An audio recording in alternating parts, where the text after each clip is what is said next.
as we're alive, we got a chance. We got to find a flaw in his plan.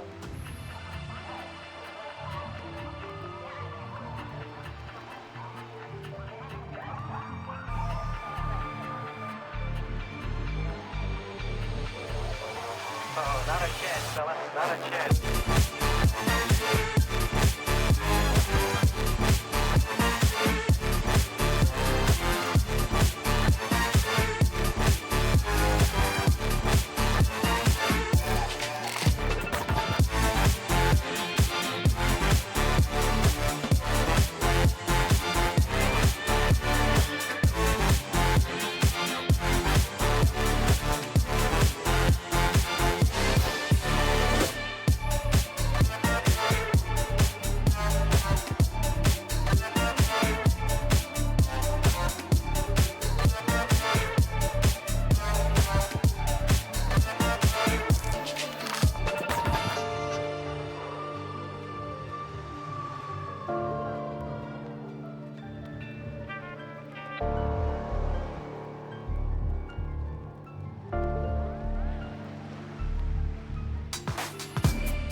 We're alive, we got a chance. We got to find a flaw in his plan.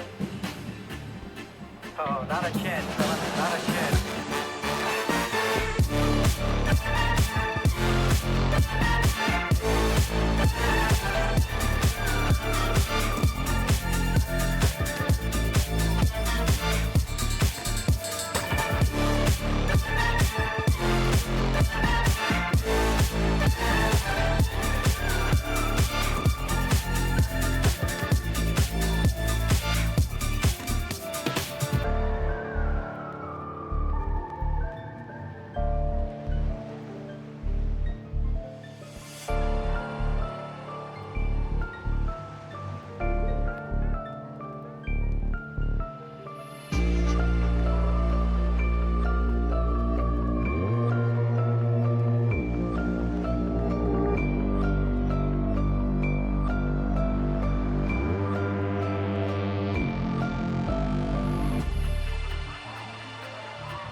Not a chance, fella. Not a chance.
to enjoy the clear, cold days of winter when the earth is buried under its glistening blanket of snow.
Okay, full honesty, I have no idea how anyone who streams does their full pre-roll setup in front of their computer, because I spend like most of it AFK. Like I'm in the kitchen making stuff, or like just anywhere else to make sure that I don't have to get up mid-stream to do shit.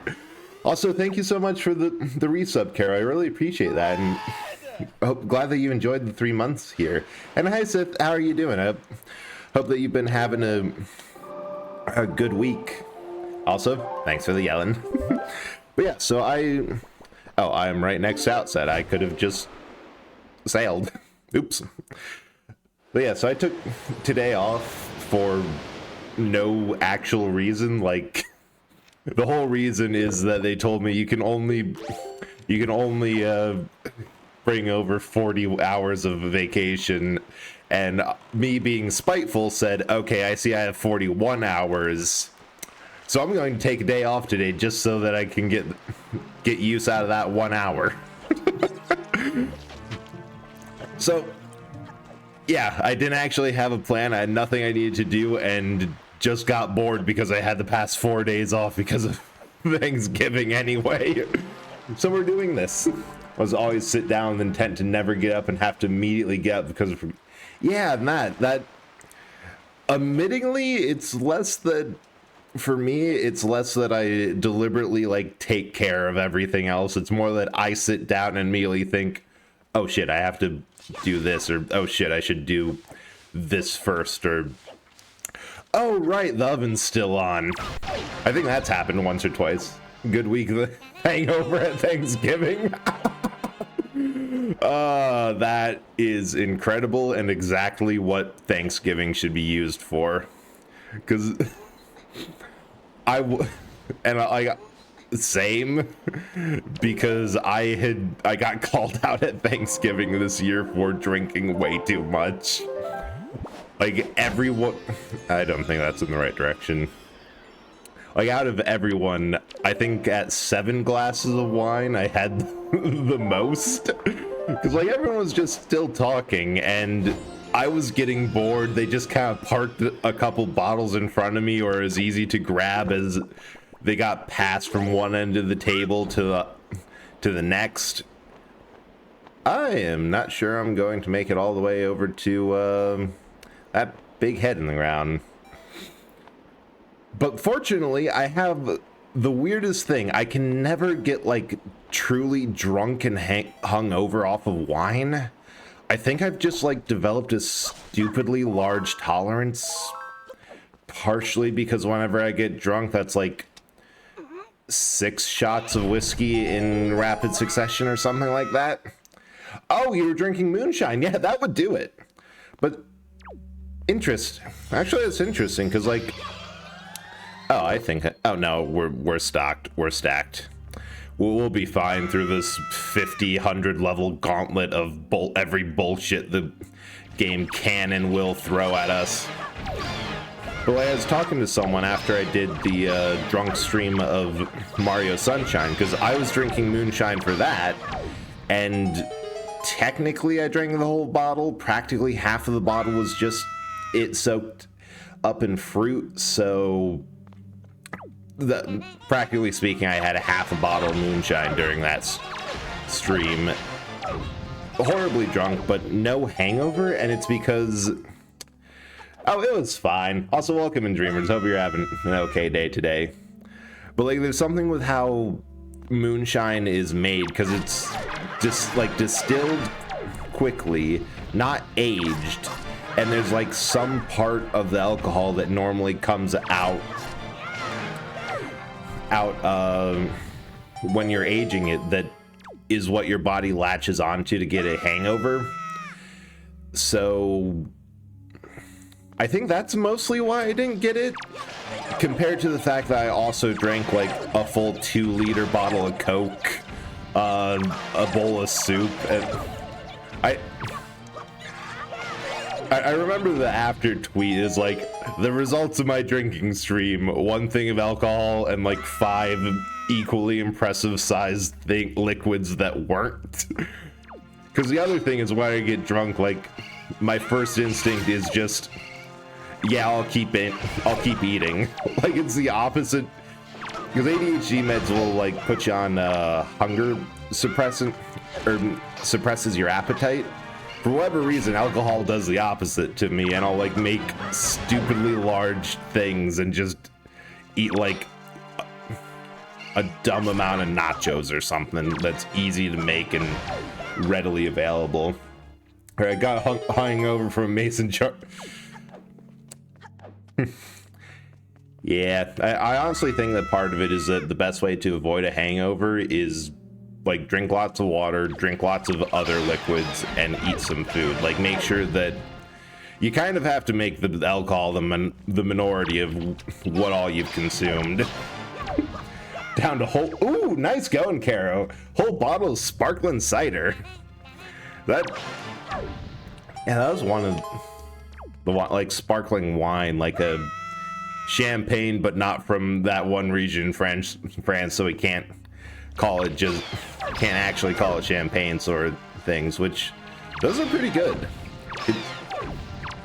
I suppose it's carbonated, so anything I could say off of that in regards to pop is just, yeah, obviously.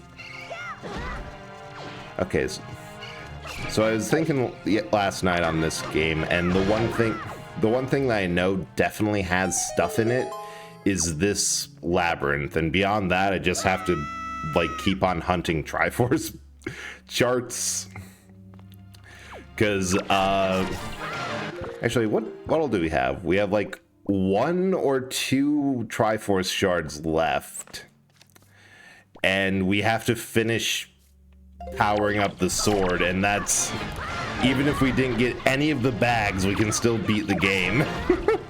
So only one crushing the cider should put that shit in a water bottle. Oh, hell yeah. Like,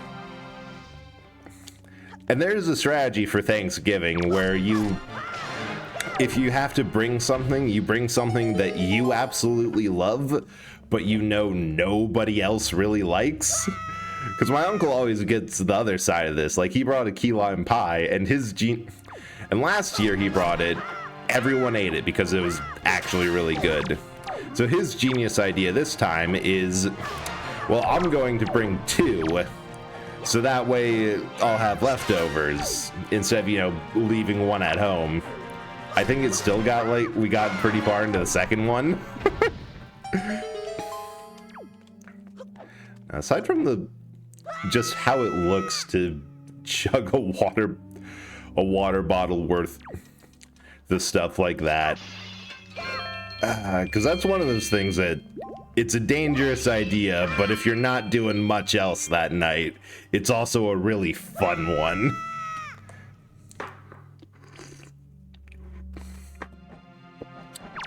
And also drastically reduces how often you have to get up to the kitchen, fumble with everything, and refill. And now I'm thinking, like, you can get a pretty good sized water bottle. A standard bottle of spirits is like 750 milliliters. And most cocktail recipes are in relations of 1 part this, 1 part that, like adjusted to whatever a sane amount is. So like 1 ounce is 1 part in some case, which makes them very scalable. So if you get a like 2-liter bottle, like 2-liter water bottle, which, how much is the one that I have? Oh, 950. Actually, 1 liter might be enough.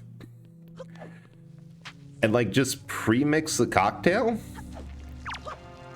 I think that could work. Like just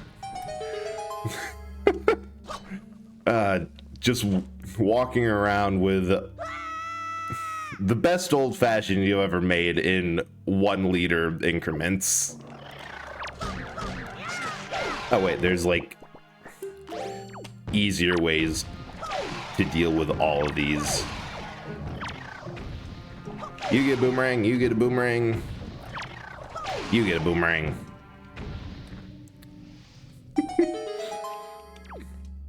Oh, shoot, the mason jar and the mason jar full of moonshine reminded me of something. So generally speaking, I'm of the opinion that it is better for me to have streaming when I get bored than anything that I can do in a kitchen, because like I'll just go out and get whatever the hell I think will enable me to do something cool. Because a while ago I heard that like it's super easy to make really cheap booze, like $10, $5 stuff, taste a whole lot better just by... Oh, wow. Oh, that was... I did not expect them to be one-shots. Should really get back to playing Legend of Zelda. Played it twice and then got... Yeah. Halloween, like, that's part of the reason that I do... that the tradition on the channel is not to do a spooky game in October. It's to do it in November instead. It's to give me time to like clear a spot on the schedule and just work it in naturally. Oh, Buzzball. Oh, that sounds so great. Oh yeah, Wind Waker was amazing. Like I honestly love the art style and personality a little bit more than... Like, it's one of my favorites in the series for a while, and not just because it was also the first. Also, welcome in, well, Casitas Erratico. Hope that you're having a good day, and that I pronounced that okay. Yeah, I know, Kara. I get the scheduling issues. There's always more games that you want to play than you're actually able to. Because I have to... Oh, shoot. I have to look at all, like, the past 5 weeks of schedules to make sure that I'm actually playing all the games I said I would. Oh, yeah. The way Link's eyes travel is... Like, not only is it a really charming detail, but it has another bonus is a little hint system. Like, he'll look at things that you can pick up and then go back to neutral, or and doesn't look at the whole, but I know that the big thing is that any like over the head grapple points that are nearby, they made the eyes so that he'll look at like interactables in case you get stuck. So like making streamers say my name, but Wells is fine. Thank you. Like I get the having a silly long. I mean, you're watching a channel called Eldritch Horror of Bread. That name was entirely designed first and foremost to be funny for streamers to read. Thanks, Seth. Appreciate the head smacks. So I need to. I really need to adjust tits like completely. The model swapping makes everything a little bit weird. Get him! But it's also just... It is appreciated that there's a shorter version. Oh, sweet. Jump attack does it. Get got. But yeah, because what was I talking about? And does it even matter? No, it doesn't matter. Oh. But yeah, because like, if I remember right, part of the reason that they moved away from Toon Link for the next big release, Twilight Princess, was the just fan of Railgun. Oh, and that's the. Oh god, I love that. Huh. Yeah, I wouldn't be surprised if it's either the game's drowning it out or... I need to completely overhaul the throwing system one of these days. Actually, maybe that's what I should have done instead of streaming. Ah, well. But no, also hard agree, Wells, that railguns, like conceptually or versions that were tested on as ship mounteds, are just really cool. So it's making me the most nostalgic spin. So yeah, same. Like the big reason that I played Wind Waker a randomizer this run is because the first game that I ever streamed on Twitch was this game. Like the whole reason that I started streaming was that as in college, I was overworking myself to a point where I felt horrible anxiety for like not doing anything that wasn't actual paid work or coursework. So I'm like, okay, I know a friend who started streaming. He said he thought I'd be good at it, and I don't really know how to deal with that kind of encouragement. So I'll try this if at nothing else, because I know it's going to fail. I'm going to do it as an excuse of I'm doing practical stuff, I'm working towards something, but also just playing a game I really want to play again. Yeah, it's just really cool to take a hell of a lot of energy, some applied magnetism, and shoot a giant fuck-off bullet.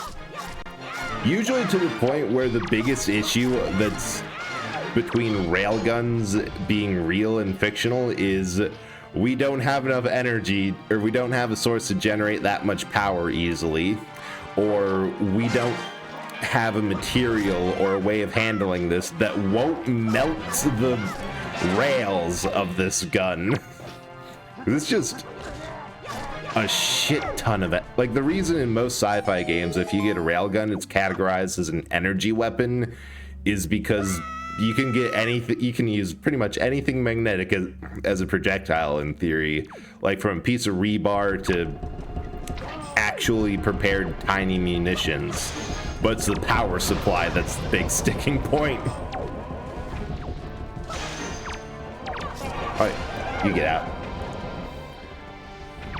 Yeah, I don't know, I just have to go back to what I was saying with Kara, is that I just have like a lot of nostalgia for these games. So like, this is the first game we actually bought it, returned it, and bought it again because we got so stuck. And then the like the old Zeldas from GameCube and Wii, they're just such a vibe. Like, this is cute and cute, cartoony and charming, but Twilight Princess is just, it has such an aesthetic that it still sticks with me as being so cool. There's so funny that so many cool real things are, yeah, it's so impractical for some of those things. But the big blasty fun for being able to say, hey, you see that thing over there? I don't want to. Get rid of it.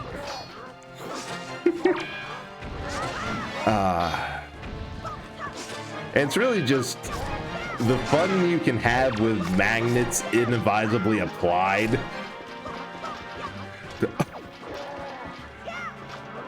Like the Japanese underwater air. Oh god, the World War II designs for like aircraft carriers that were not aircraft carriers, like planes that deployed smaller planes, like various conceptual Zeppelin designs and submarine characters or carriers was amazing. Cyberpunk got me trying to make knife builds in any game that will let me. Mood. I need to finish Cyberpunk. I got like halfway through and never did, but there is the update to it just let you make so many silly builds that I really like a game that can let you say, no, this thing. Oh, perfect. Well, no! I forgot that would link to... Anyone want to do that again? Because we have to do it again. There's another chest in there.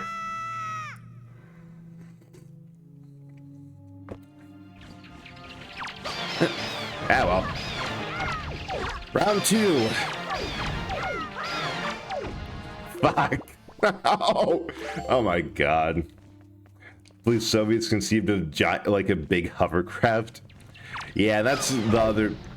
I remember hovercrafts in general, like hearing about it. That's just like a concept that's dropped off the face of the earth because it's practical in very specific instances, and that instance is almost always you need a hovercraft. I'm sorry, Dreamer. I forgot that there was an entrance and just I walked right into it. Good news is we have the strongest sword in the game, so this might be faster. Ah, I can't. Oh, yes, that is exactly what I like about those games that let you spec into different things, where it doesn't actually matter if it's the strongest meta build. Everything is practical to a degree, and the worst you can say is that playing like this is very possible just a huge challenge run. Like Dark Souls, you can spec into intelligence and faith. If you can do Dark Sorceries, it's almost objectively the worst option, but there are ways to make it work. And even then, like, there's ways to make a lot of interesting hybrid builds. Like, I know what I'd usually do is put enough points into faith that I could get some of the most basic miracles that would let me do things like throw people off the side.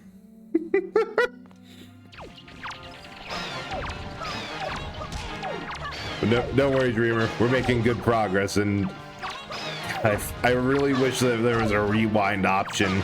I see why they added that on like all the Nintendo Switch Onlines. It's just easier. Oh yeah, early Fallout, I'd say more so than later, but later you could.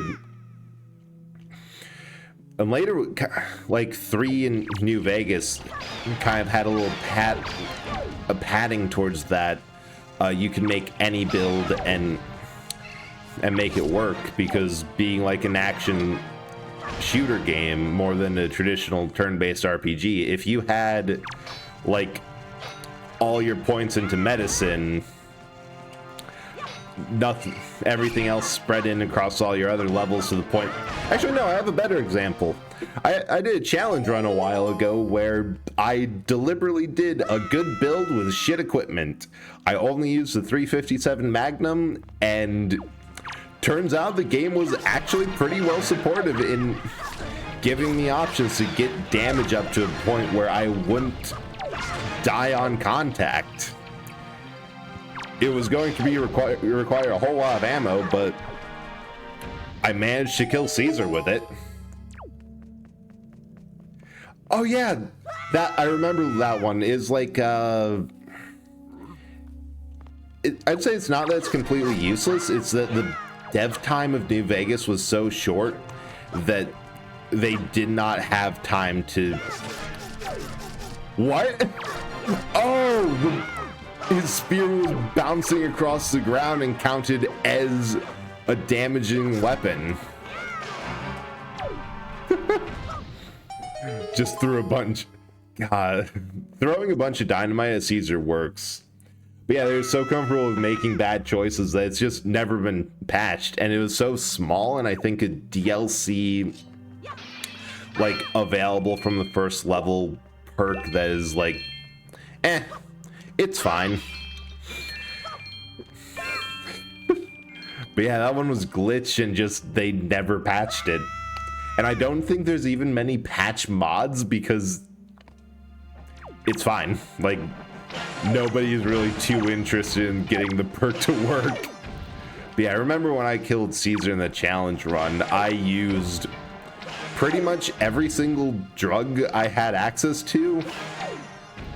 Like Medic, Psycho, and the one that you can make from a combination of those two to get 50% more damage, 50% less incoming damage, a whole lot of turbo to actually, you know, be able to survive and dodge all their bullets. And yeah, I think the one thing I might not have used is Jet, because I did not have the ability to stand still at all to use VATS. Perk doesn't seem to be yeah, it's like plus damage resistance when only to a specific type of armor, like only if you wear metal or metallic. But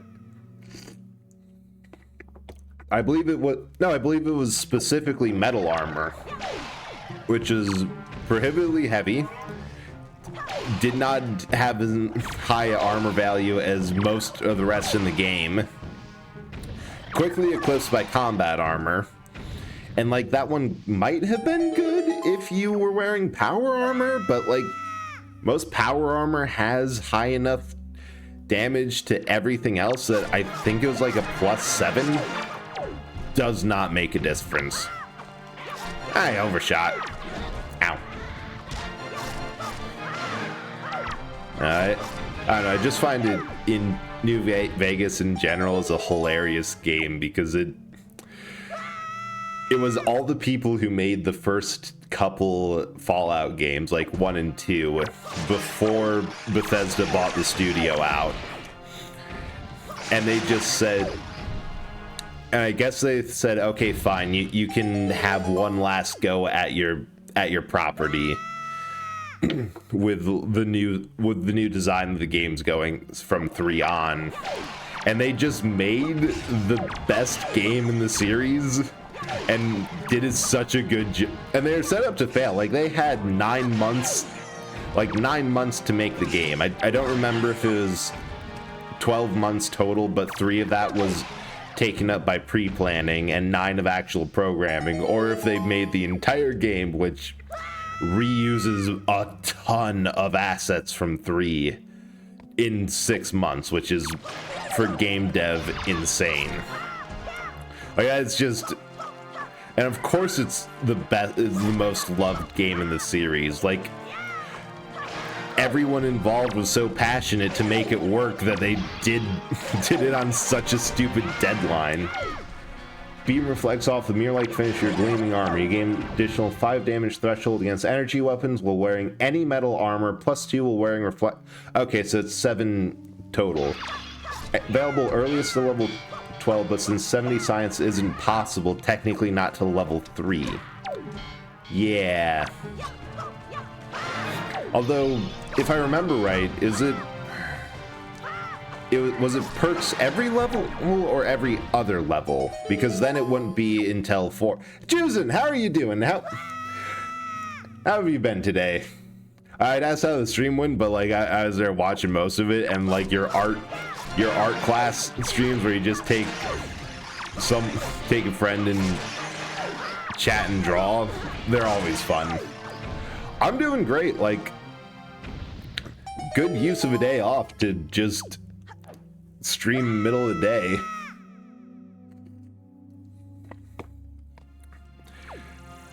Because we're trying to go through here. We've already gone through this once, but I messed up and accidentally exited the dungeon. So we're trying again with less fucking. And yeah.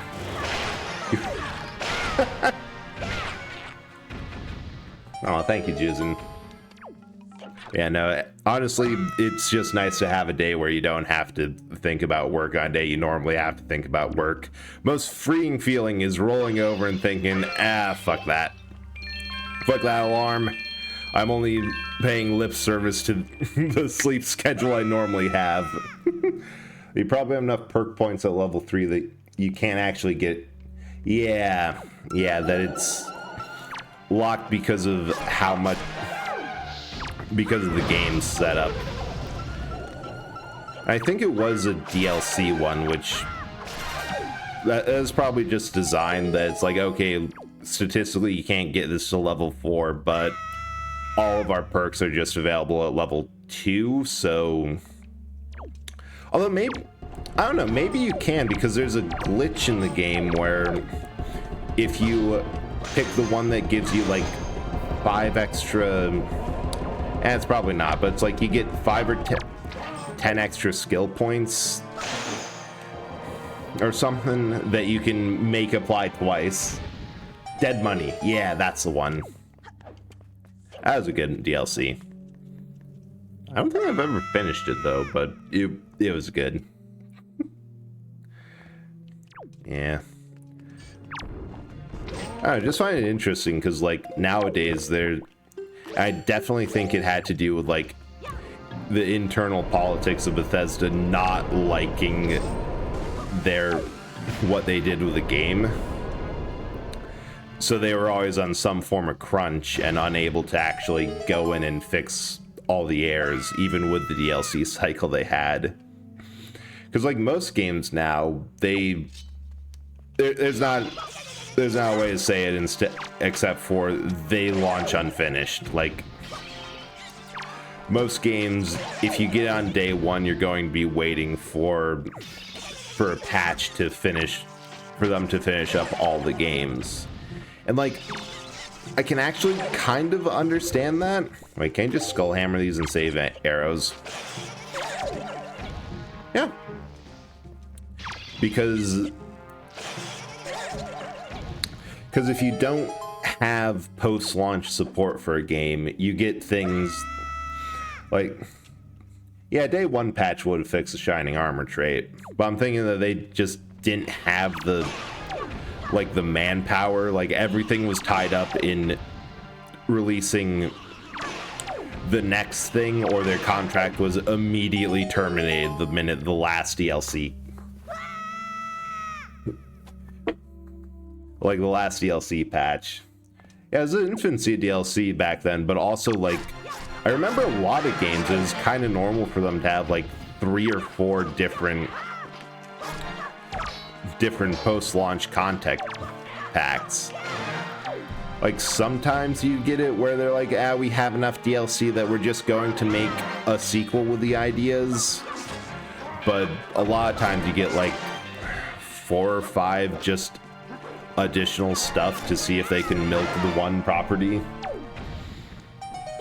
And you know what? That's one thing that I'm okay with them not having. Like, I think everyone would agree that they'd rather have Tears of the Kingdom than Breath of the Wild vehicle DLC. just a feeling. Speaking of AAA studios, I love how $10. Yes, Lethal Company just sweeping out everything. God, the fact that people absolutely love all these indie games that are out that and are overwhelmingly picking them over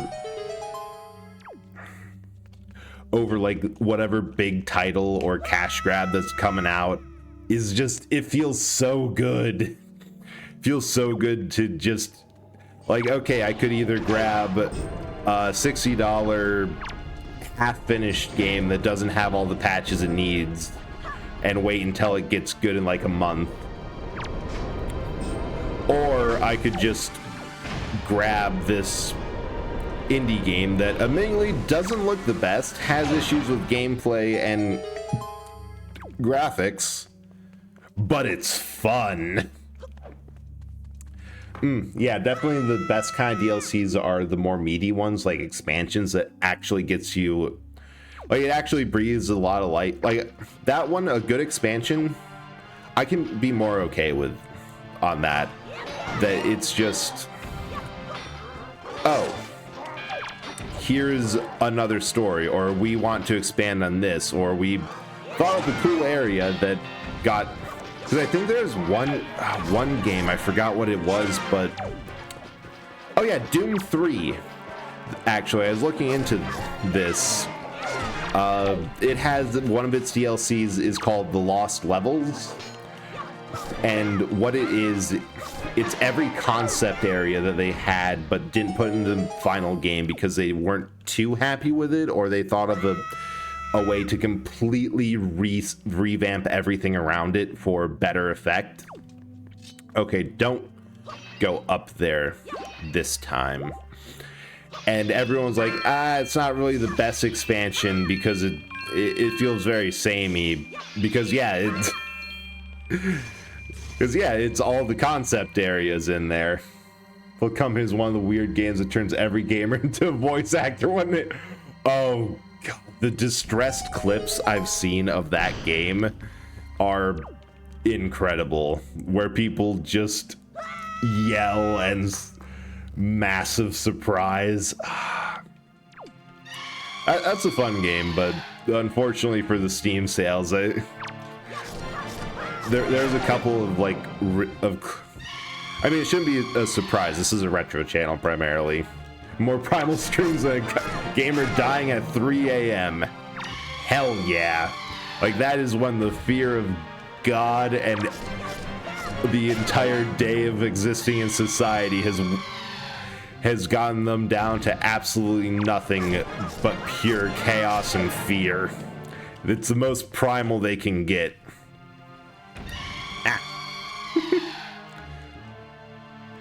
What was I saying? I forgot what I was saying beforehand. But yeah, no, let's see if I can remember what I was talking about. Oh, there's another one.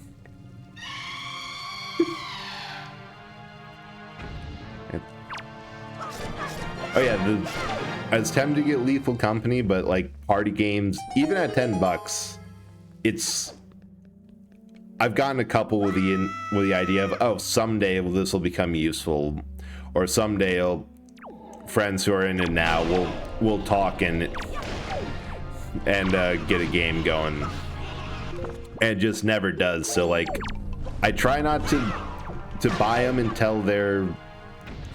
until like I'm asked immediately. But also it didn't help that there was sales on like the entire Master Chief collection for $10, Titanfall 2 for $5, and then Cuisinier, which was just, I wanted a cooking game. That is a good point. I have seen quite a few people play it, and I know that you were doing it like in Discord a while ago, because it does look fun. But I've also heard that it's like Phasmo but salvage operating, and Phasmo was just, I feel like that's a disservice to what I've seen of the game, because Phasmo's kind of basic. I know I'm a VTuber and should not say that the quintessential collab game is kind of mid, but it just is, especially because everyone else knows it and nobody's good at teaching it. Tutelier Marie remake was on sale. That's the annoying thing with remakes, that because it's technically a new game, even if it's old and the rest of the series or version 1 of that game is on sale, it's still new, so they don't put it up there. It's so annoying. Because that was one that I was also thinking of getting. Never touched that. Yeah, I think part of it is that it's kind of like playing a modern shooter and then going back to, I'm just going to get possessed by this dude, and then going back to like Half-Life 1. Like, yeah, all the things that every game that did it better have started with there, but like it's just kind of basic. Ow. Yeah, because I know like Demonologist, I think there's one that's like Exorcism Inc. or something, where you actually have to do a ritual to take care of the ghost instead of identify it. It's the newest, yeah, it's the newest one, but $70 for it and a copy of the original game is, yeah, even with the original, that's a good chunk. I know that more times than I am willing to admit that I've gotten those Switch vouchers, because like I can justify 2 games at 50 each. I cannot, holy, that just takes care of their wings. I cannot justify 1 game at 70. Get off! Yeah, and I think low G version is locked to either original consoles or deluxe. Oh, that sucks. It should be just available anywhere for that much. Like that'd be nice. No Undyne was playing Lethal Company at one point, but no. Oh god, the spider in that game. Yeah, that would not be good for her. Yeah, but it's still nice to have access to it for preservation. Like the changes in remakes, they can be slight, but it's still nice to know the original version of the ROM exists somewhere. It's kind of like the same thing of original text for other media, media preservations. Devs say they want to remake or make all games in the franchise available. Ooh, that'd be nice. I can't appreciate a dev that's just like, no, we want to make sure that there's access to these. Okay. Then that's that. Hammerback. Yeah, because like just in general, for preserving games that I think more, you get the occasional dev that's really good about it, like Valve, who still has the original Half-Life, the disastrous Half-Life 1 port on sale and sometimes free, and when fans are like, hey, we can remake the original Half-Life on and knock it out of the park, Valve's response was, okay, if you're going to do that, we need you to sign these documents so that we can legally sell your game in bundles alongside the rest of the series. Like It's just listed as the official remake, which I love it. You can buy like all the Atelier games dating back to the PS3 on Steam, which is, yeah, isn't like the newest one like 11 or something? What's up, Dreamer? I know the hum.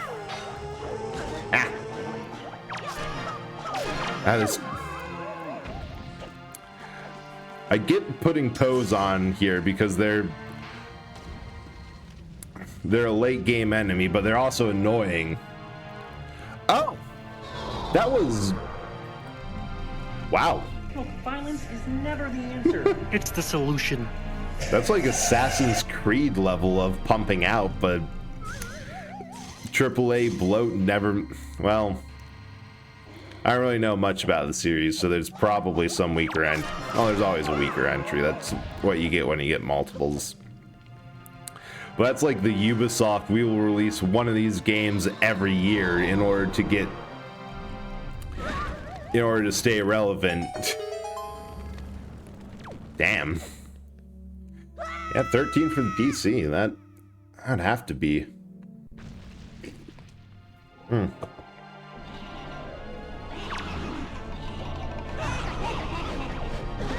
Ah! Alright, we're going for the bubbles first. Because they are going to be a problem when fighting things that have been used in isolation as mini-bosses. God damn. Oh shit, I just realized something else we needed to beat the game. Light arrows. Which, the hope is that, my hope at least is that those will show up in like Ganon's tower. Because I know that they're, God, what if they didn't randomize and are right where they are in the original? Ow. They just copy paste their sport. Technically, they do update the rosters, and they sometimes, I've been assured that they add some things, but also yes. Yes, EA is, yeah. It's a winning formula based off of menus, numbers with low stakes. True. You just need a good, true, for a game like that, like, oh, it's just a copy paste map that light things there on every one of them. Like if you have, it's partially why they got the sequel to Breath of the Wild out so quick. Like, you have all the pieces, you know everything behind it, all the hard stuff aside from what you're adding has been done. Now it's just a matter of putting everything together. Oh yeah, smart like, I know when I was playing some other games that oh.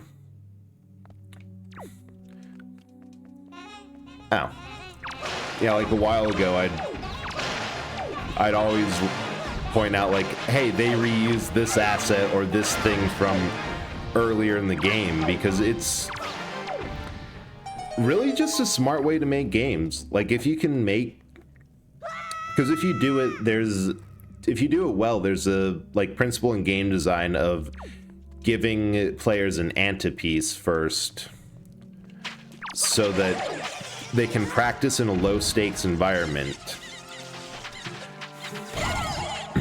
And then in a more higher stakes, they can try it again. Like, the classic example I've seen is in Super Mario Bros. There's, in the middle of the level, like, like a set of blocks that are stairs up. Ow. Still hit some. Ah! And later in the level, you have to do that same arrangement, but over a pit. So the first one gives you a chance to practice if you fall down into the pit, because first level never played a Mario game. You can just climb up and figure out the jump again. But then later, you actually have to deal with the consequence for if you fail. Yeah, World 1-1. Total classic. Holy! We are out of arrows and...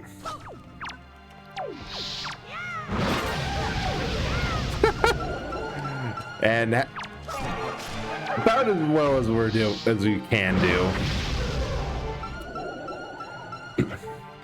But like good reuse lets you do just that. Change a little bit about like enemy placement, which can be loaded off of a list anyway. And even enemies are a great example of reuse. Like the reason you see things with like 2 or 3 faces is because, oh, let me check that quick.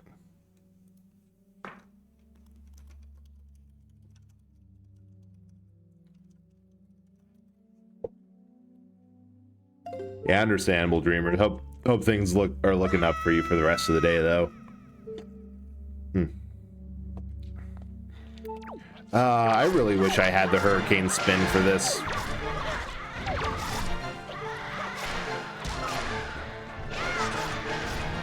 And also really glad that I remembered you can just spin attack by spinning the stick. Ah.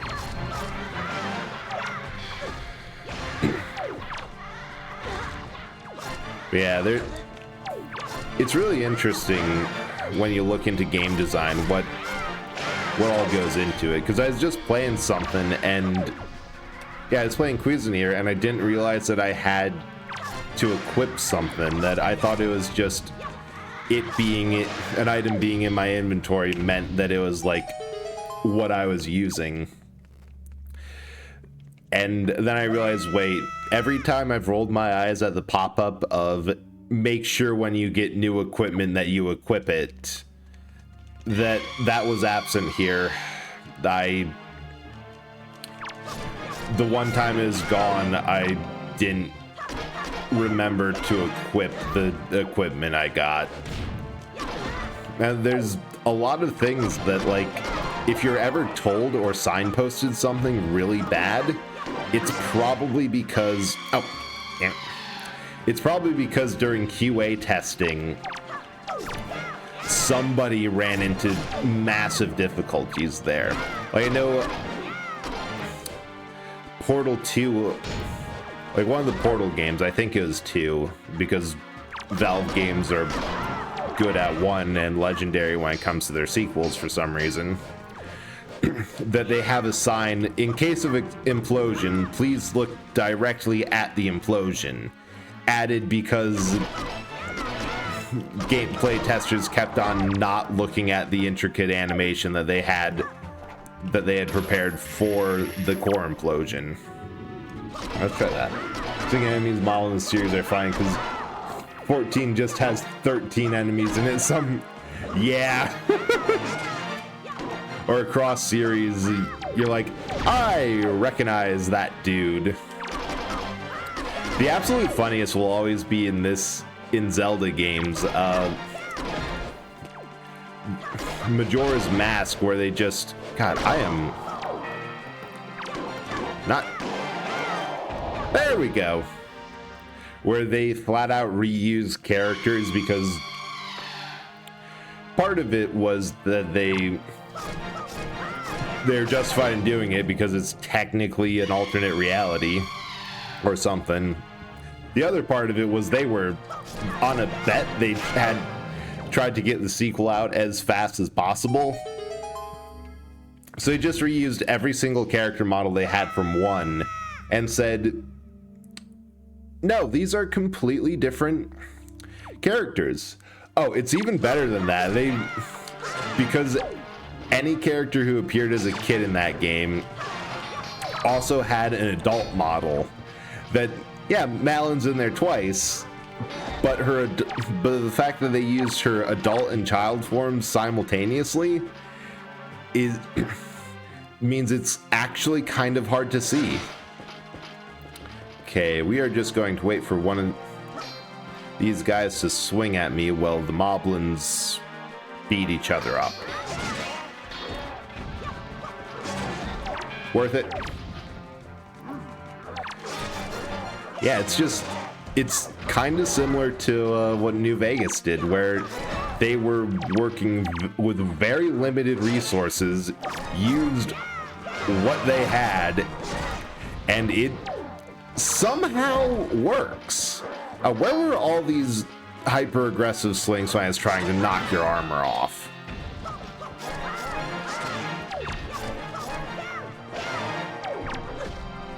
And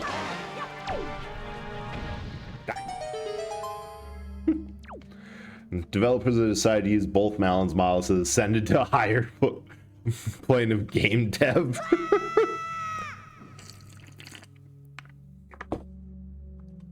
Holy.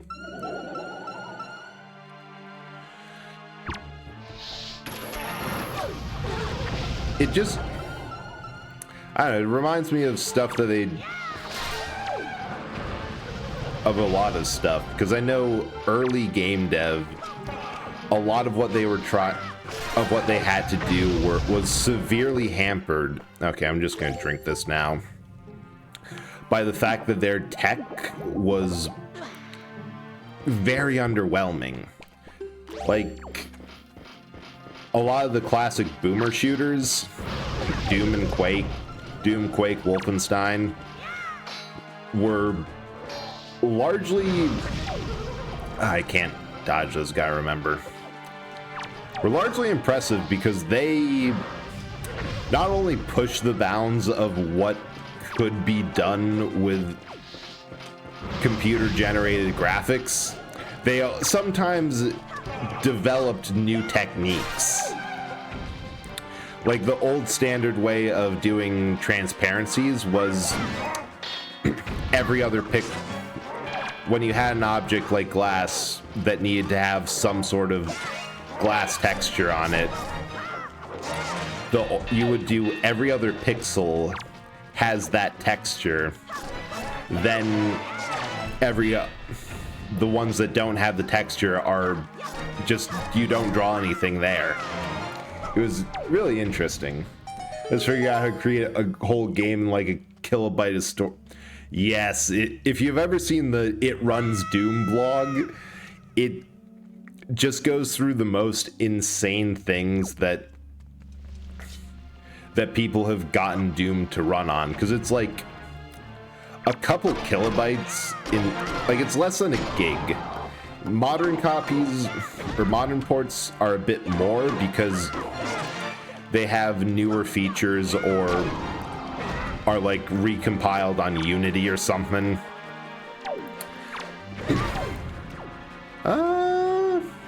You know, maybe we just wait here and this problem takes care of itself.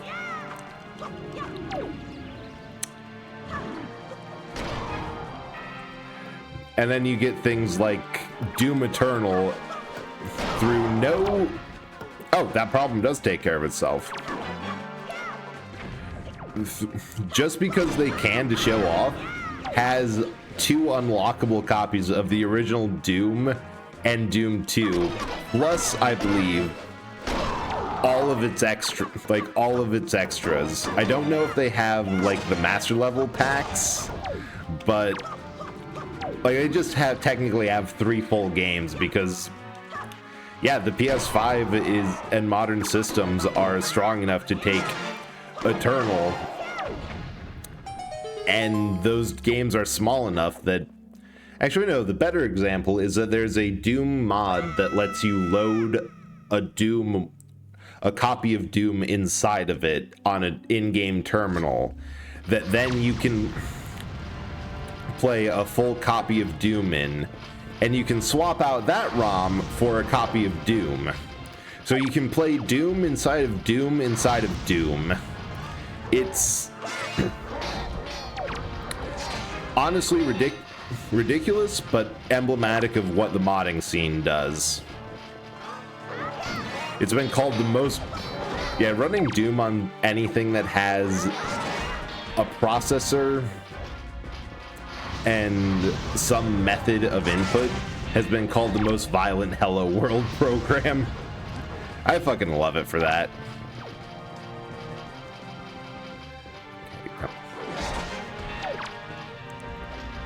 Give me something.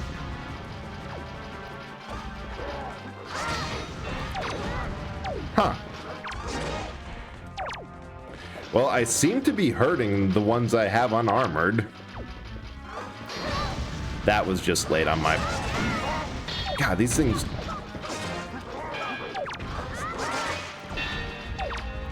deal so much damage per hit, and being backed into the flamethrowers is not helping.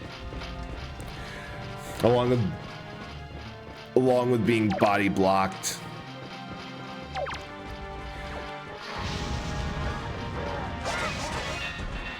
I mean, hey, a Hello World program in essence is just I got his armor. Is just a proof to make sure, especially for something like a system of hardware, because the software Hello World is just essentially, did I compile this correctly? Hardware is, did I wire this correctly, or is this going to burst into flames the moment that I put it in? This Doberman guard's kind of hot, though. You know what? Can't really say anything about that. Like Dark Nuts and Dark Knuckles.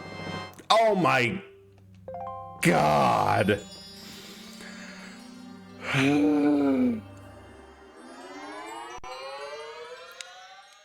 So the treasure was at level 50. Well, fuck. Ah. Thanks, Sith. I needed that. I needed that right in my face. Alright, let's see if we can get, like, some soup. Oh, it was totally not worth it. Like, it was good to head empty, but... Ah.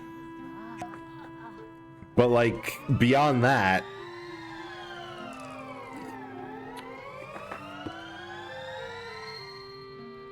That was not worth the effort to go. Ah! Riels, thank you so much for rating. How's the art stream? I hope you got good progress. And welcome in. Welcome in, Raiders. I'm Eldritch Horror of Bread and Eldritch Horror from Beyond Reality. Found banned Blockbuster and decided, yeah, this is my personality now. I'm gonna play all this.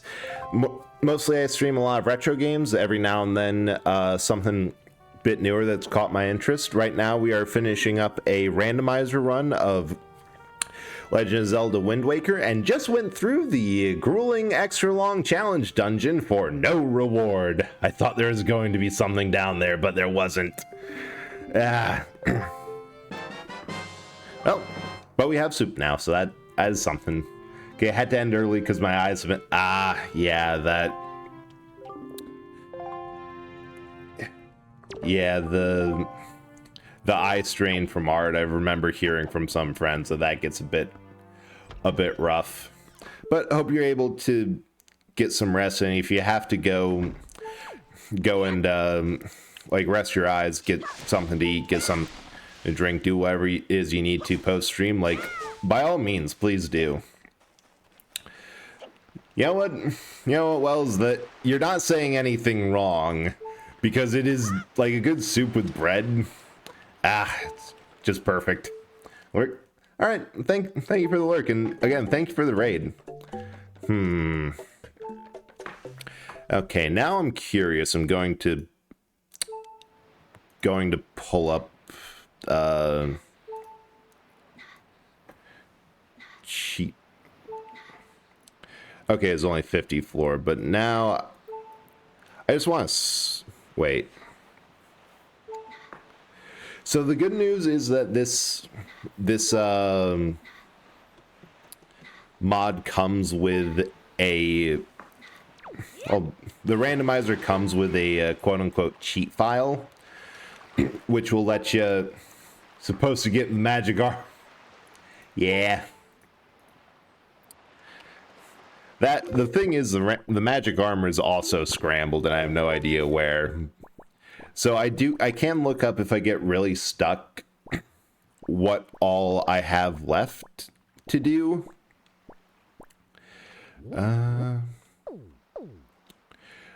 The problem is because it's not like bottom left, bottom middle, or whatever of the Triforce chart. I don't really know what numbers I've gotten and haven't.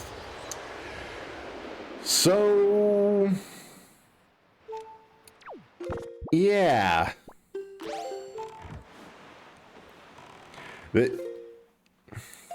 Oh, we're going more or less the right direction.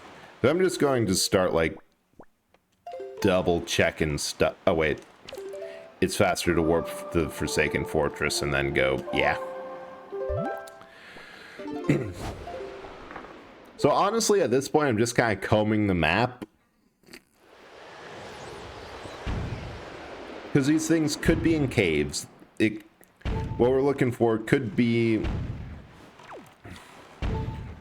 like, could be in island caves. Could be on island puzzles. They could be in dungeons. They could be, like, hidden on inhabited islands, like Windfall or Outset. The good news is they can't be in treasure charts or the like, or treasure chests that you have to dredge up from the bottom of the sea. Or from minigame wins. And I think I also disabled, like, really long side quests that, like, there's one that you have to go through literally every single island with a Korok on it, and like one of these dudes, and revive their tree in 20 minutes, which just you end up going through most of the map, and it's a massive pain. All right. Let's... okay, so we got that one. Good to know.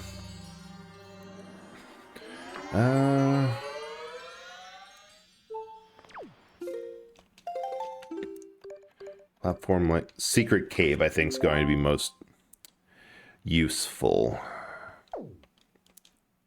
Wait. I really wish I had the incredible chart that told you, like, where the Triforce chart... the Triforce treasure charts were, because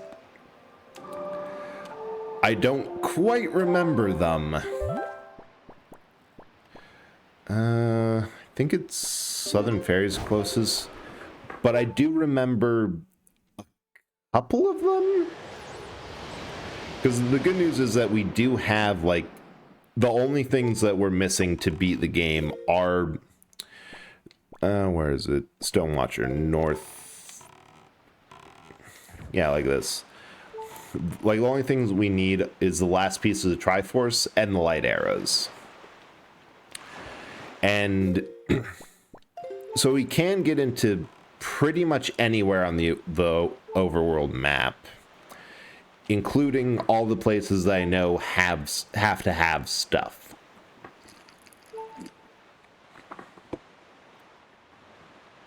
The only place I hope doesn't have anything is there's one place that you have to trade, like, actually, do you have to trade?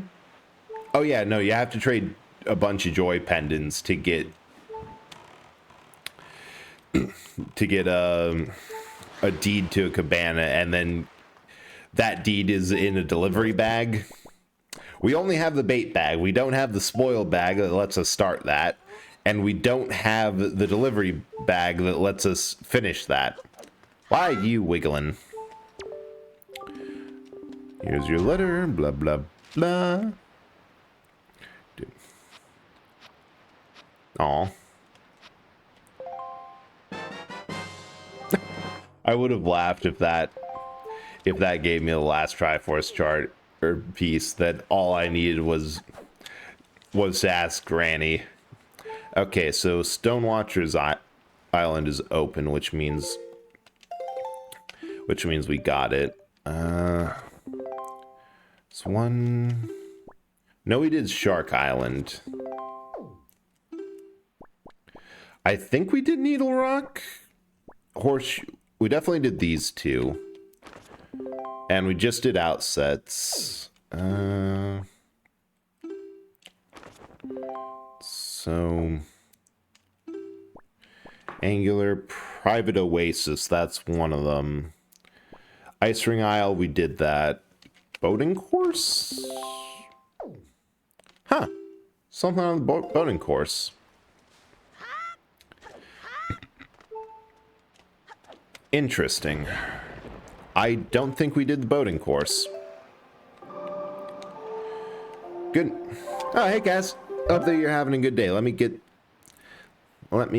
that mitosis out for you. Close that. That. Bread. More. Yes, there must be more.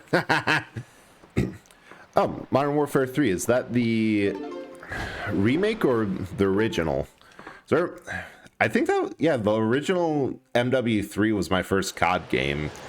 And I wasn't too good. For whatever reason, I wasn't too fantastic on that multiplayer. But, like, it was a good introduction. And by the time I actually got my hands on Black Ops, which was what all my friends were playing, that was the point. No, it was MW2 actually, for some reason. After I played Black Ops, that was the point where I was going, like, we had a team deathmatch and I was fighting all my friends 3v1 and somehow winning. Oh, the new one. Yeah, I hope that you're having a good time with that, because I remember, as far as, okay, I have a good feeling about this whole, like, as far as those games went, that it's more, at least from what I saw, that was kind of more the same. But, like, if the same was fun, it's still, oh, the new zombie modes, like DMZ plus cool. Okay, so we got this one already.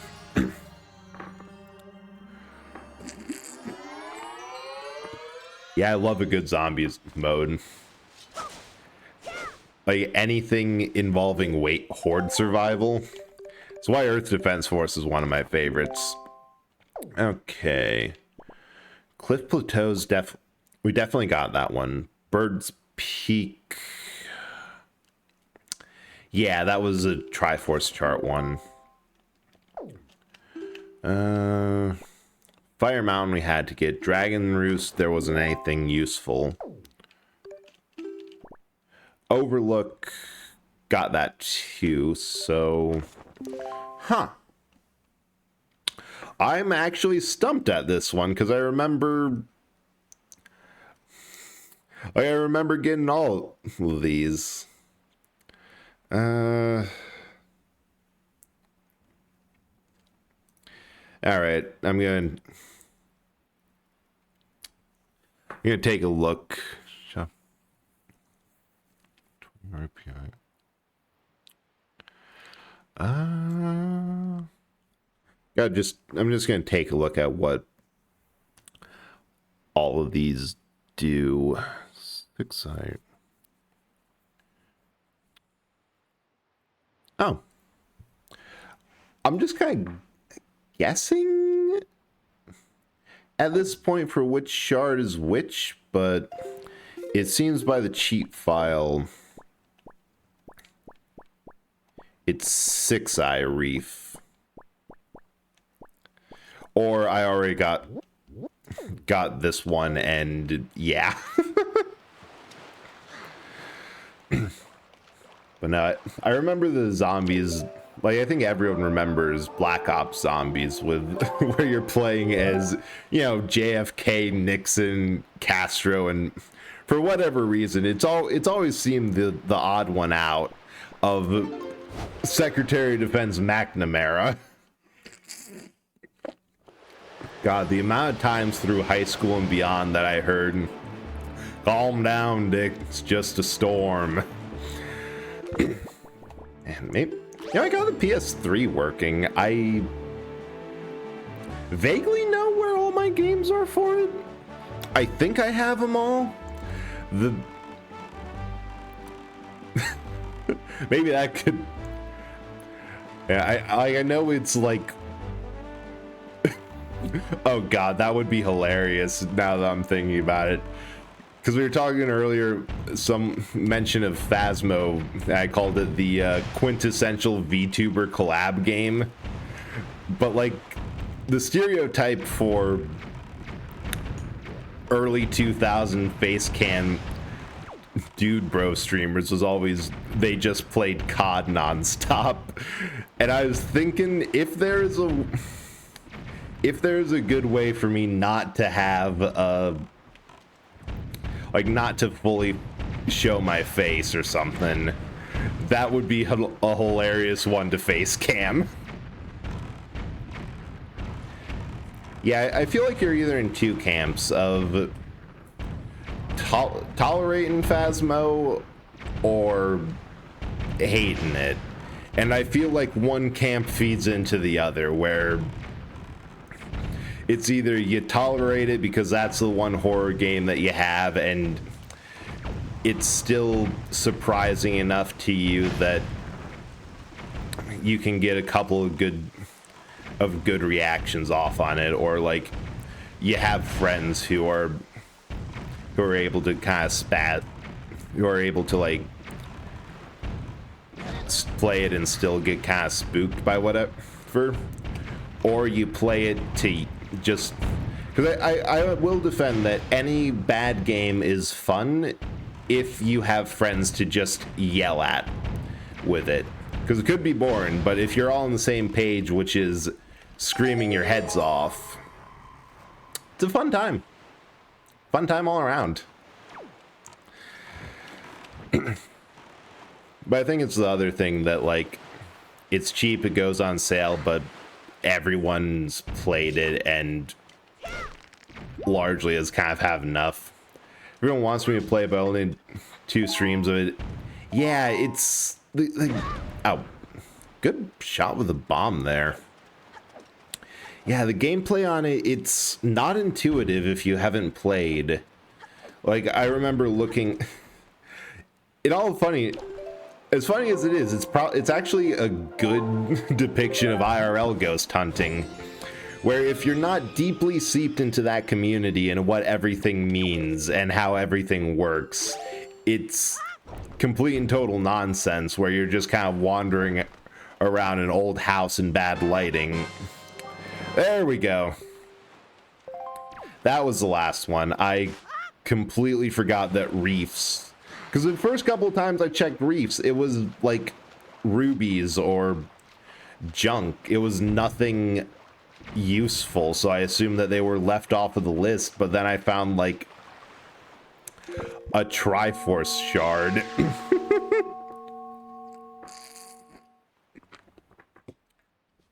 Full force.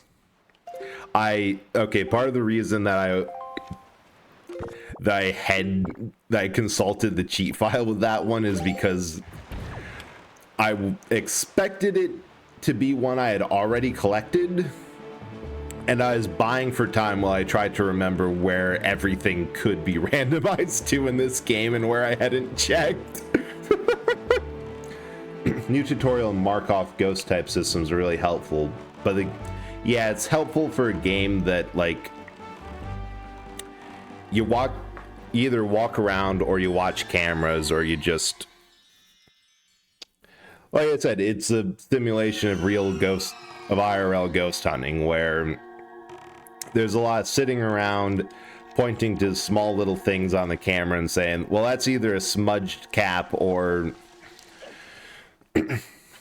or a ghost. Because I remember the one time I played it, that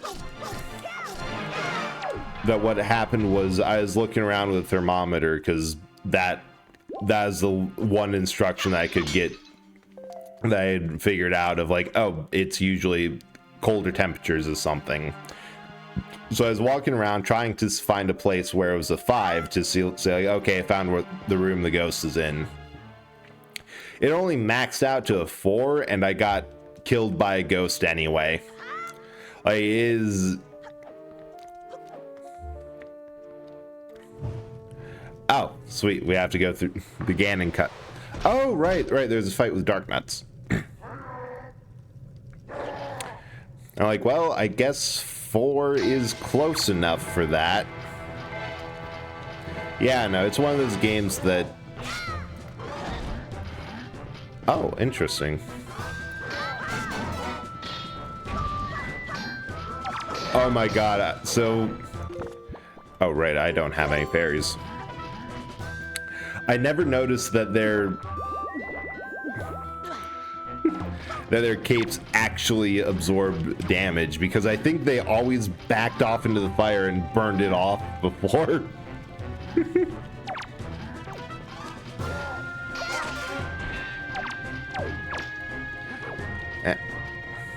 I don't want to lose the soup upgrade this time. So only Thumb Ghost can make it go, can max out. Yeah. It's just one of those games that everyone has it, and like I'm comfortable saying like the start and stop of it is if you have fun with friends, then you had a good time. But also there can be better games to try out than that. You know, maybe the reason it took off is because it's slow paced enough that you can interact with. Oh, art piece. Like you can interact with chat well, because there's just times where nothing's happening. I don't know. I'll still stick with Risk of Rain 2 being the superior party game, because there's a whole lot of chaos, a whole lot of stuff that can happen. There goes my soup. It's complete and total madness, and when you inevitably get one shot, well, perfect. I can get through without having to kill an entire building full of people. And when you inevitably get one shot by going too high a difficulty, then you can catch up. Risk of Rain was good. Yeah, there's new content coming out for it actually, with Risk of Rain Returns being released. Which, first of all, I've heard good things about the remake, like that they did a good job and it's hella fun to play. But I think that they're adding for Risk of Rain 2 with the new DLC. I've seen a bit like a pilot classes in the game now.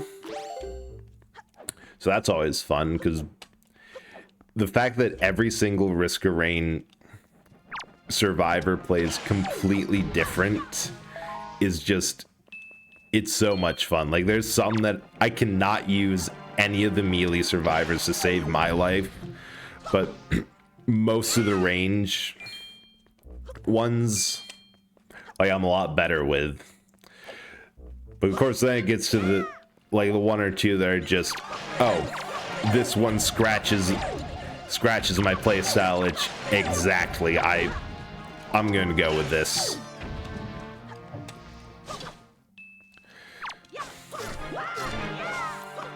Yeah. So I suppose I kind of want to learn like how a melee survivor works, because I played like mercenary, I think, the swordsman one, and there was a fun instance where we got like 2 shrines of the mountain and fighting 6 of those giant exploding jellyfish. And I spent most of that fight literally standing on top of them somehow, which is a whole lot of fun. I don't know, it's just one of those games that says, oh, if you want to, your options are either break this game or die. And you know what? I like that. I can get behind a game like that a lot more than I can get behind something with restrictive class bases.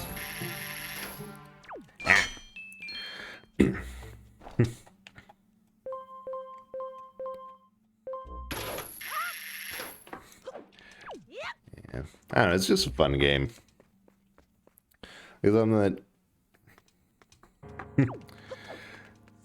It's like technically there's still strong building mechanics of each run, and there's certain artifacts and items that are beneficial for whatever character you're running for in different builds. Nimraka, thank you so much. Thank you so much for the raid. How is Koromon? No. There we go. Yeah, welcome in, and thank you again for raiding. I hope that you had a good stream.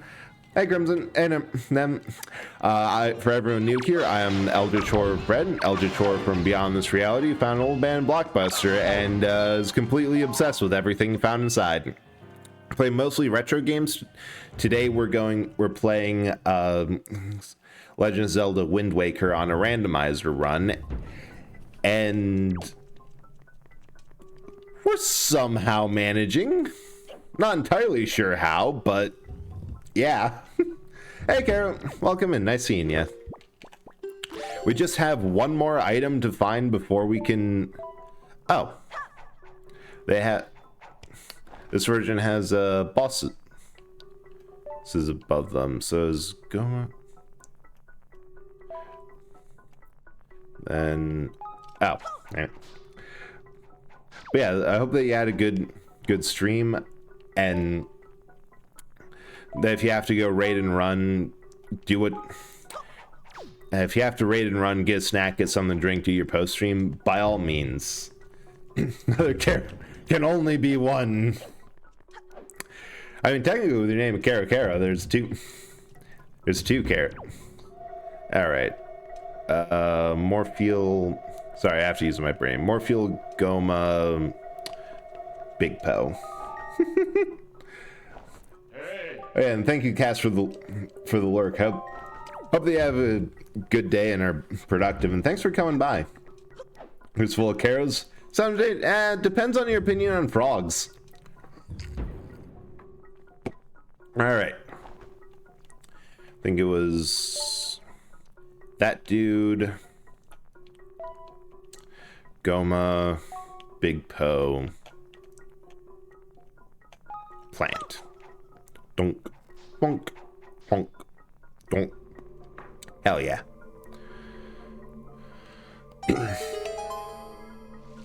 May as well get the shortcut, because I am probably going to have to go back up for the light arrows, because I doubt they're going to be given.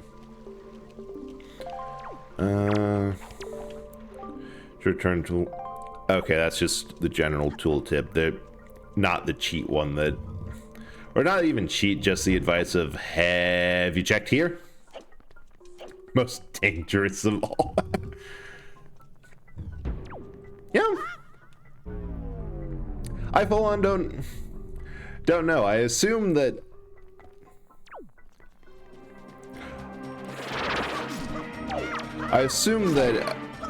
a circus full of frogs,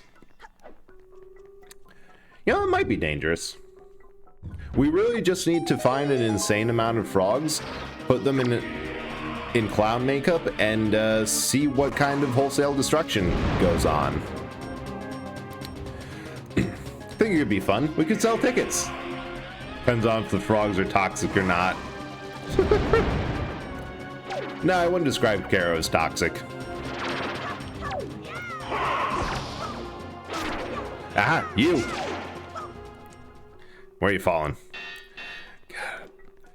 I said this last time, but I find it so funny that I'm going to keep bringing it up. The way I first solved this was not by realizing that Phantom Ganon's sword points at wherever the correct door is. God, gotta have distance for that. What I did last time, or the first time playing, was I would write in a notebook from my orientation walking into the room which direction or which door I had to go, straight, left, right, or back, because I could pretty reliably remember which door I came in with and keep the camera oriented correctly. So somewhere there's a notebook with like a light arrow solution, left, right, up, back, left. But yeah, no, Crimson, the tradition, Mario might go go-karting with Bowser, but Link regularly plays tennis with Ganon.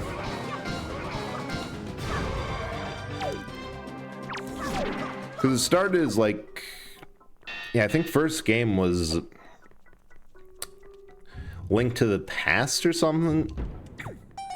Then where in order to make the boss weak, you had to throw his projectile back at him. And that just kind of evolved into more and more intense. Because with lock-on, you could make it a lot more intense and easier to get every single rally. There we go. Ow. Very toxic. Spread gossip behind your back, message your friends, and call out a mate in Google Docs. Okay, note to self, Frog. It's toxic.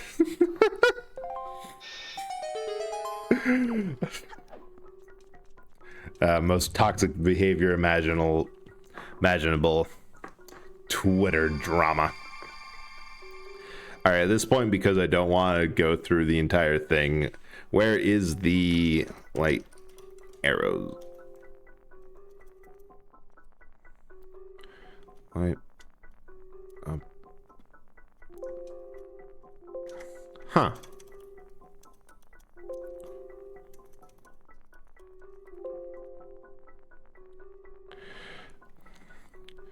Oh wait, I don't think that's the right. Nope. Well then.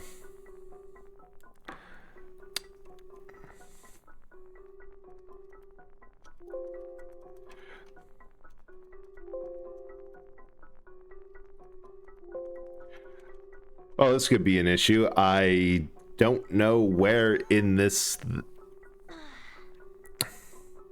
the light arrows are, and I think I need those for the last level, or the last boss. Guess it's so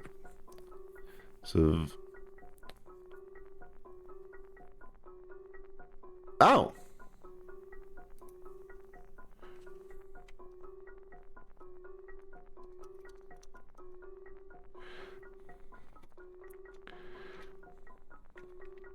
Wait. Interesting.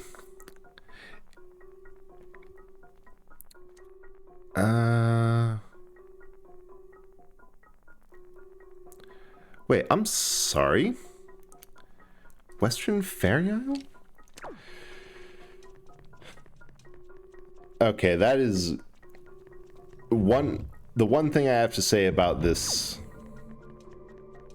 randomizer is sometimes it's not really clear where things can and can't show up depending on the without checking the file.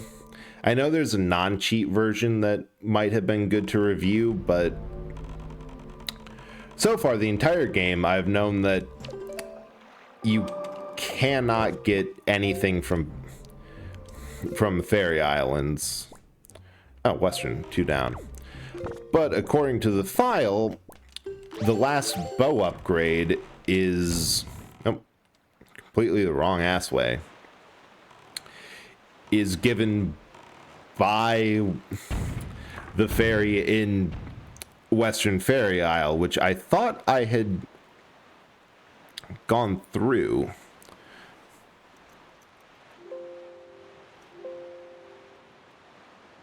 All right.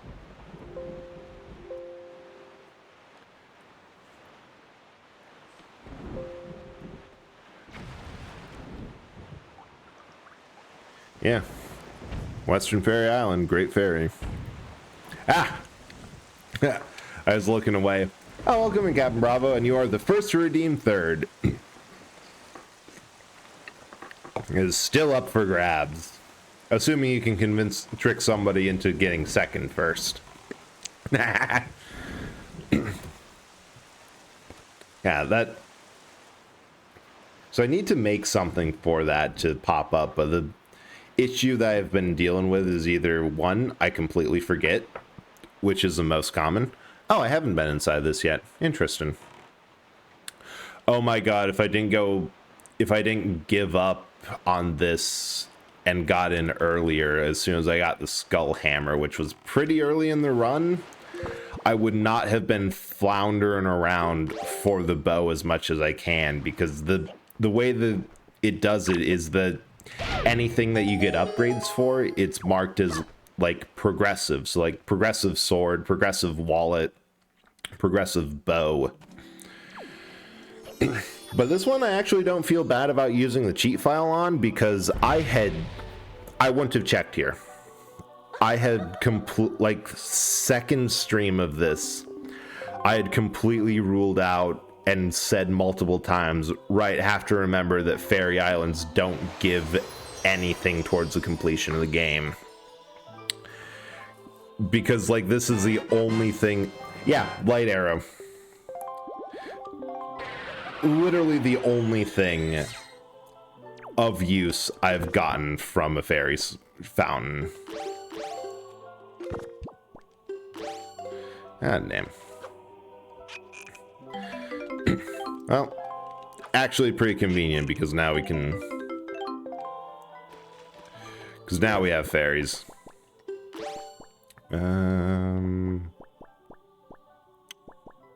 What else?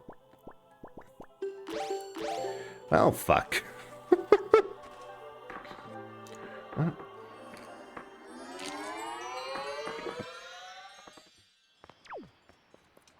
So to recap, a randomizer of Wind Waker. Very fun to figure it out, but like I feel for most things where the options is search the overworld or check a guide, I still fall on the side of just check a guide. Because there's... I'd say if I had to make one change to the system, I would... Wait, let me check the non-cheat file.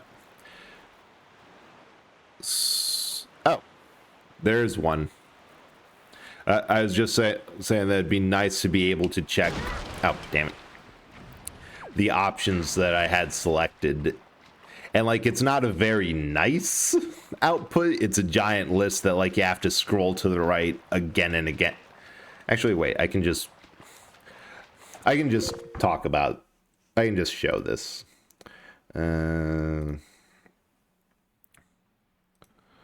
Let's see, close that one. Nope.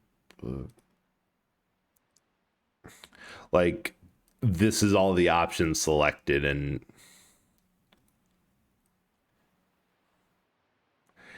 I guess still a bunch of stuff. And to its credit, it does have these locations are valid things that could get scrambled. Like, you have everything in the dungeons here that has a treasure.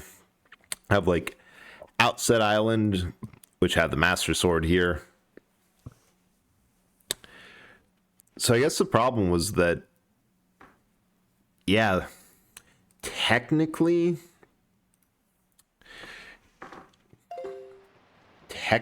there was the Great Fairies had stuff, but combination of me completely forgetting and them very much like signaling there isn't anything of note here. Yeah, well, the important thing is now we have everything we need. It would have been awkward if I got into the last fight just fully confident that, well, I can't think of anywhere else. Everything that I know has stuff I've checked off. So, we have to be fully covered. Yep. So I wonder, can I leave here? No. Damn, I cannot venture forth through the aqueduct that my boat went down.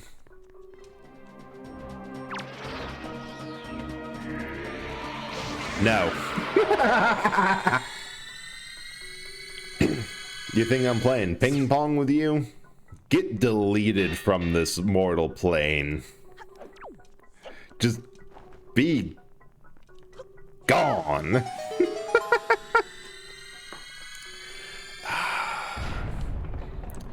Kind of kicking myself for that, though.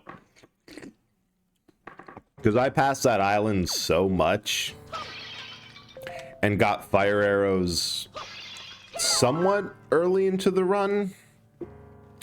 And I was really looking forward this time, because normally, like...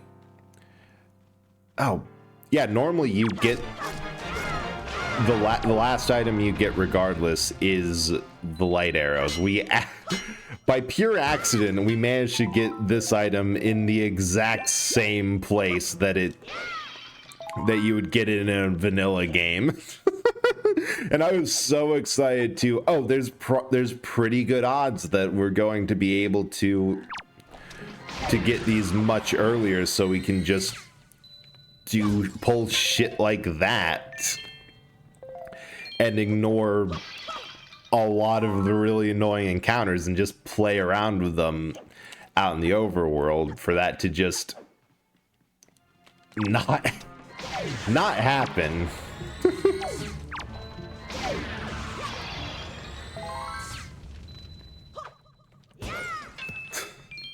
Which, you know what?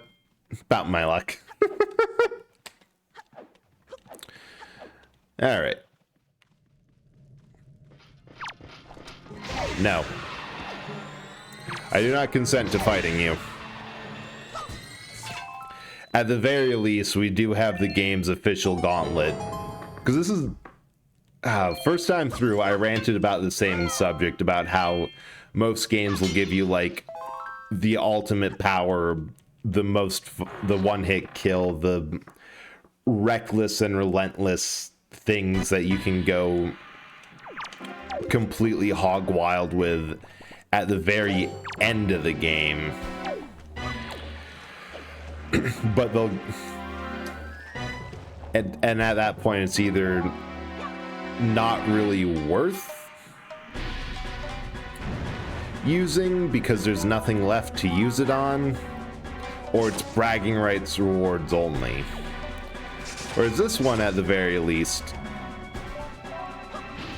does give you a bit of a gauntlet and a boss fight that...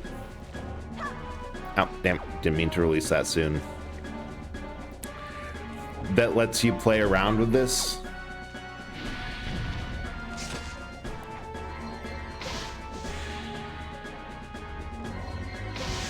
Ow. There we are. Which is nice. Like, I do also love a good... Alright, here's a chance to play around. Like, here's something where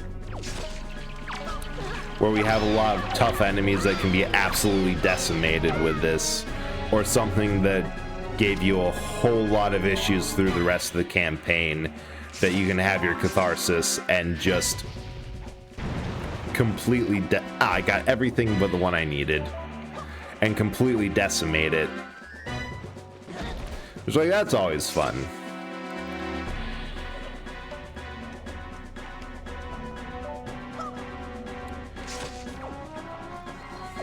Right, so when his strings are completely cut.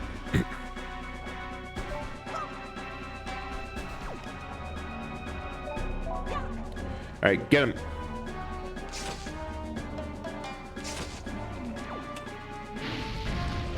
I didn't do a good job on the craftsmanship.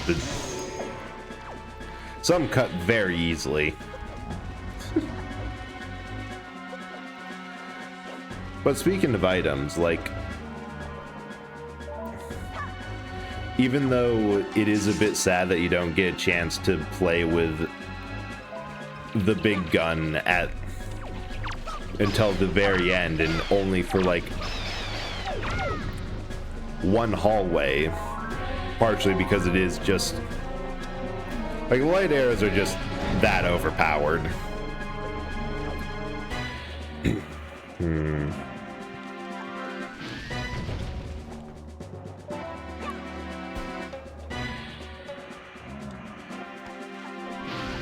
Yeah. Get him.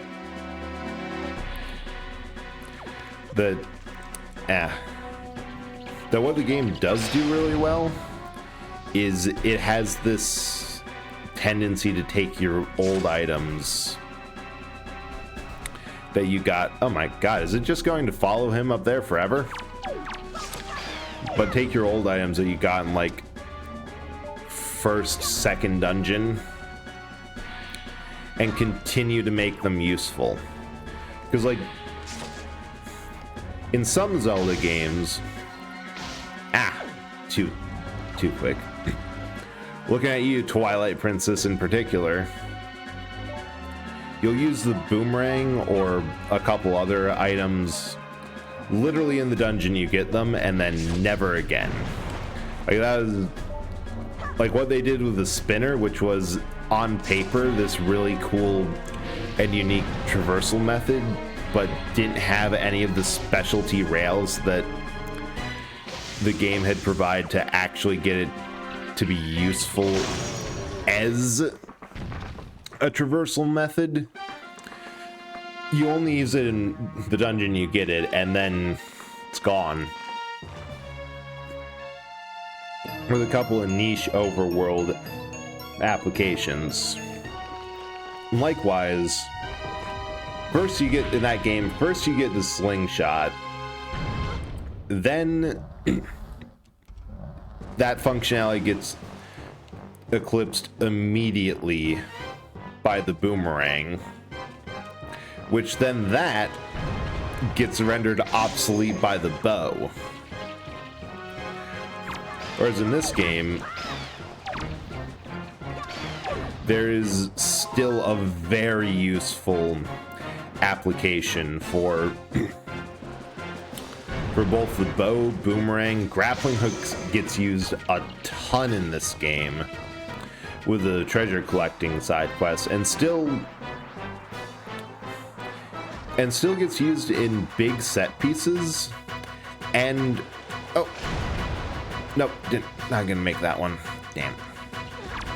Both big set pieces, regular traversal, and actually I was surprised with doing the randomizer that one of the issues we ran in was, yes, I did have everything I needed to get into and complete the second dungeon when I found the Deku Leaf, except I needed the grappling hook from the first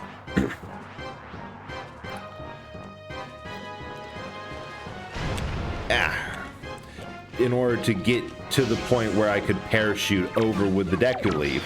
Like, there's good redundancy, and I suppose it's all to make sure that even if you hack the game open or do something like randomize it, you still have the grappling hook so you don't get trapped on top of the Tower of the Gods when in a regular playthrough you have to use the grappling hook to ring a bell.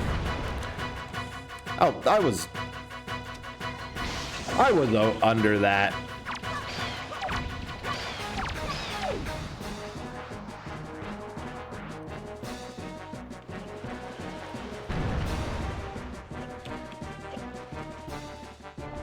Okay, maybe the play is to just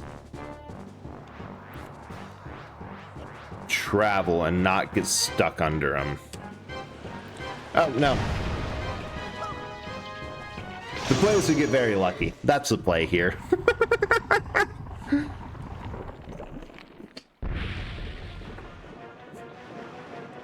Right.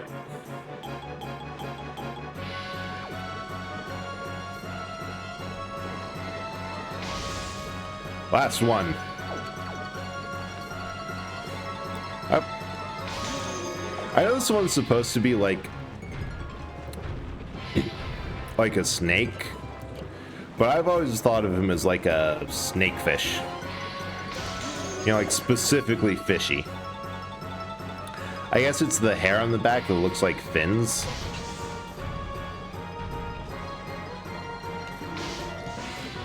Come on.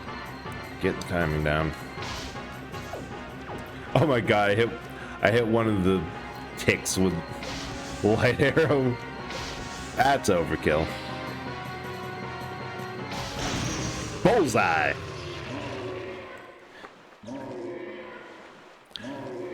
No fancy lucky tricks where I blind fired through a boomerang and still snapped one of the strings on the first one like last time, but still a damn good attempt.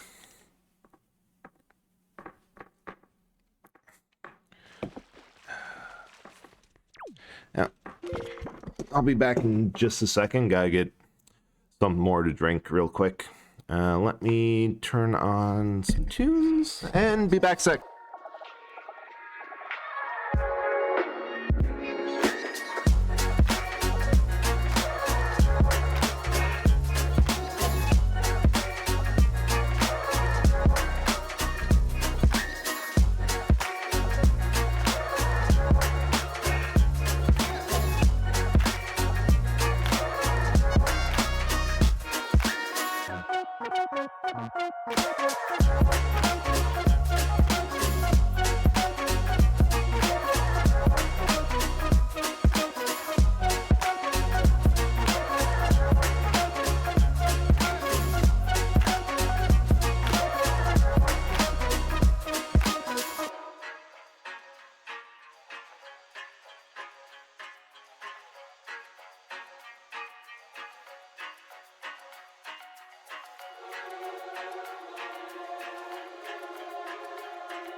And back.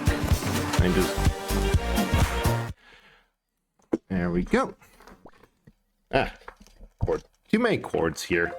And I keep on adding more. Oh. I have a little slab in the middle just because they don't have a way for you to grab a rope and climb up. Yeah.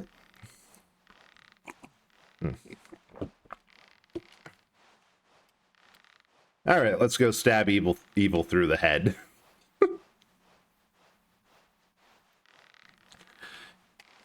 Which is just one of my favorite facts about Toon Link. Like, when you look at the boss design of this game, not only are most of the bosses just absolutely massive compared to him. Oh. That's going to happen a lot. I think the smallest one might be the one in Forsaken Fortress, a giant plant that's merely larger than his house. The rest are either like Goma's a massive lava worm that is so big you can't see, you never see his the lower half of him, or even if that even if it is, if what you can see is exactly half. Wait.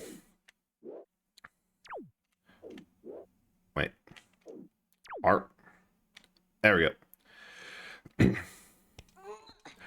And there's the plant boss where he is explicitly larger than Link's house. Oh shoot, I forgot where you go from here. Grappling hook? Have giant sandworm. Oh, yep. Have giant sandworms that are at least as big as Goma, or probably bigger. And then you have the giant Poe that is so large you need the strength bracelets to actually lift him. And like, not only that, but the way that Link deals, this is one of the few Links that in sequels with the same Link or in the same timeline, the Ganon just doesn't reappear. Like, this is one of the few Links to actually fully kill Ganon. Because like all the other Toon Link spin-offs, Phantom Hourglass and Spirit Tracks, those are all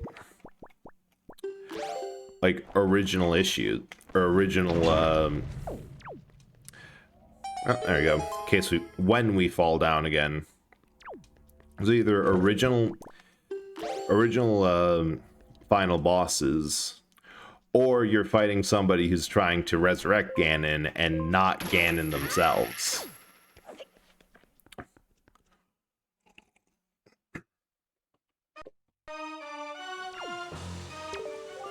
But right.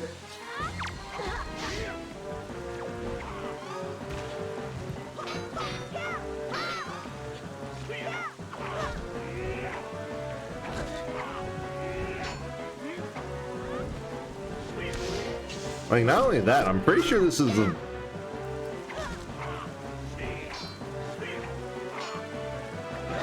Ah, kick goes through the shield. Good to know. Like, not only that, like, this is just flat out a duel with Ganon, because this game doesn't have a beast form Ganon, or like a monstrous form. It's just a dude who is more than comfortable with smacking around kids.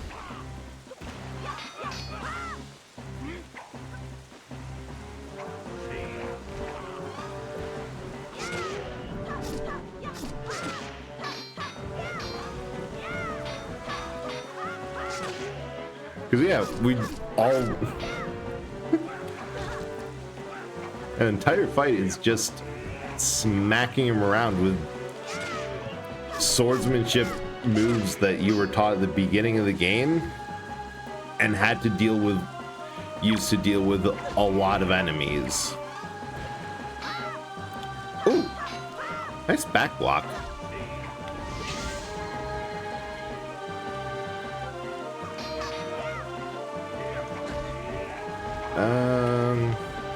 We're souping. We got a soup.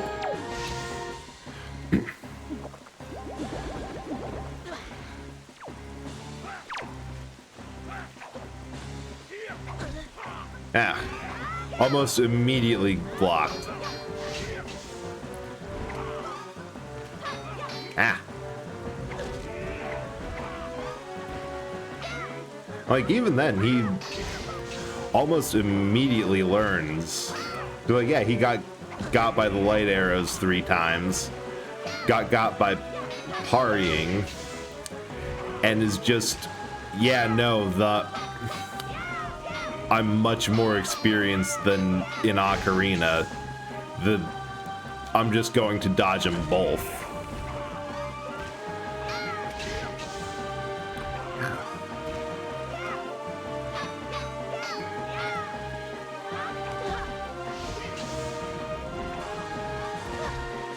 Oh, he interrupted my parry. How dare.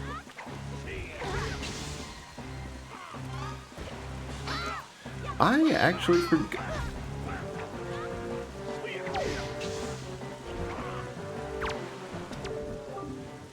Distract. Oh. There we go.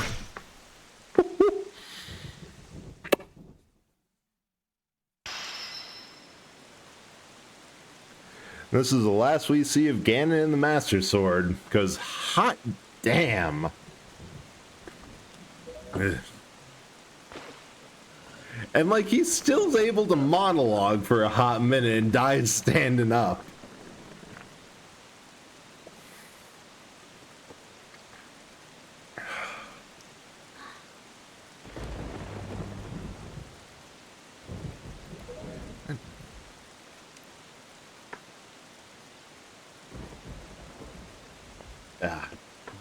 This game is always one of my favorites for several reasons that I've already said. And I honestly think that it's one of the better ones in the franchise. I could go on like dungeon design and tone, everything else, the art style.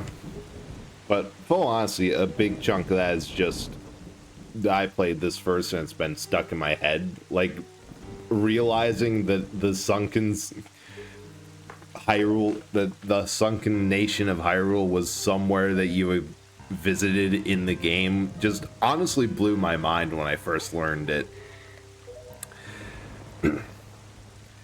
And it's just so good. The art style is still radically different from the rest of the game, but they still managed to do so much with the story and that use that art style to their advantage. Like, because I think most links will do what I was talking about earlier, where they'll look at items of interest with like, oh, there's a switch here, there's something that one of your items can affect over there or whatever. This link only does it mostly with their eyes, and it's so easier to see through it.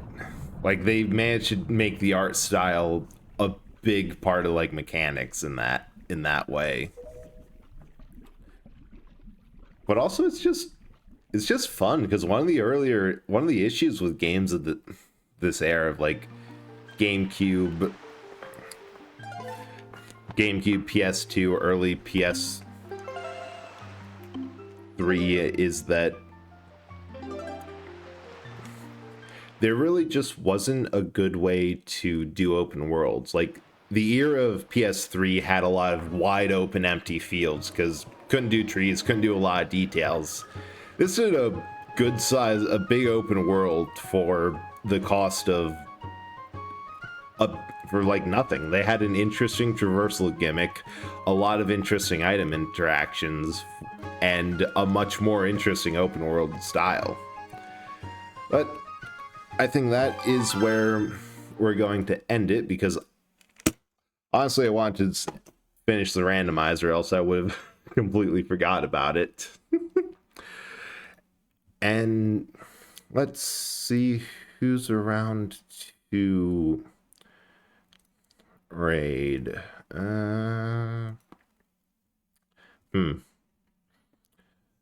There is not really a lot of people.